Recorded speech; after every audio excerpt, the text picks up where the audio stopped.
এবছর মনে হয় একটু বেশি শীত পড়ে গেছে।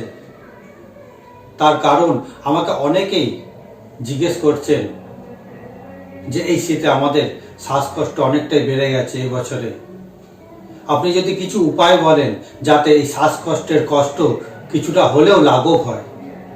সত্যি তো এবছর একটু বেশি শীত পড়ে গেছে, যার দরুন অনেকেই শ্বাসকষ্টের রোগে তাদের কষ্ট বেড়ে গেছে।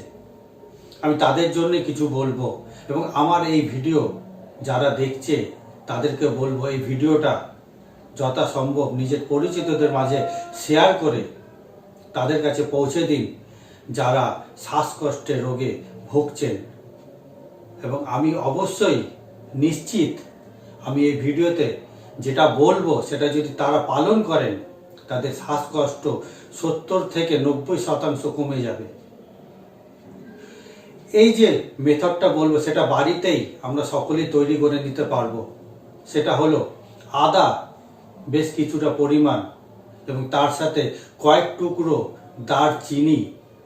বড় সাইজের থেকে ছোট সাইজে যে দারচিনি হয় তার গুণমান কিন্তু অনেক বেশি, তো সেই ছোট দারচিনি যদি জোগাড় করে সেখানে দিতে পারে তাহলে খুব ভালো হয়।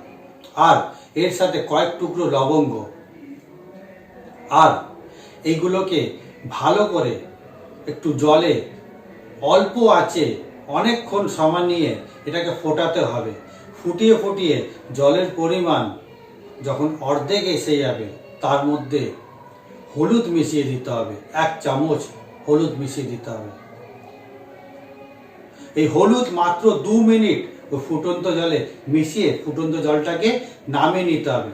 তারপর সেটাকে ছাঁকনি দ্বারা ছেঁকে নিয়ে মিনিমাম 100 ml যিনি অসুস্থ রোগী, যিনি শ্বাসকষ্টের রোগে ভুগছেন তাকে পান করতে হবে, চুমুক দিয়ে দিয়ে অল্প অল্প করে। এইভাবে দিনে 3 বার তিনি পান করবেন। এটা করতে পারলে 7 দিনের মধ্যে নিশ্চিত তিনি কষ্ট থেকে অনেকটাই মুক্ত হতে পারবেন। তো আমি সকলকে বলবো এই ভিডিওটা যে কথাটা বললাম সেটা আরো একবার দেখে নিতে, এবং আমি ডেসক্রিপশন বক্সেও এটা আমি লিখে রাখবো যাতে সকলের সুবিধা হয় সেটা।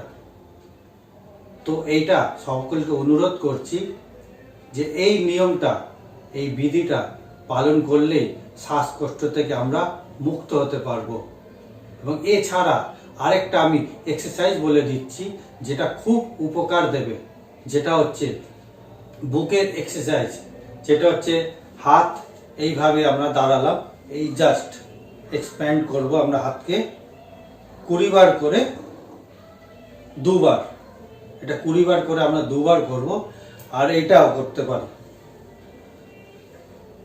এটা যে ফুসফুস আছে, ফুসফুসের মধ্যে যে ব্লকেজ থাকে শ্বাস নিতে এবং ছাড়তে, সে ব্লকেজগুলো খুলে যাবে।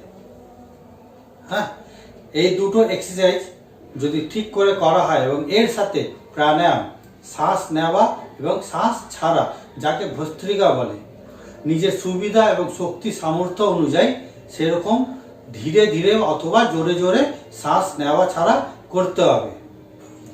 এই তিনটে করলেই, এবং এর সাথে যদি শীতে রোদে কিছুটা সময় কাটানো যায় তাহলেও দারুণ উপকার দেবে।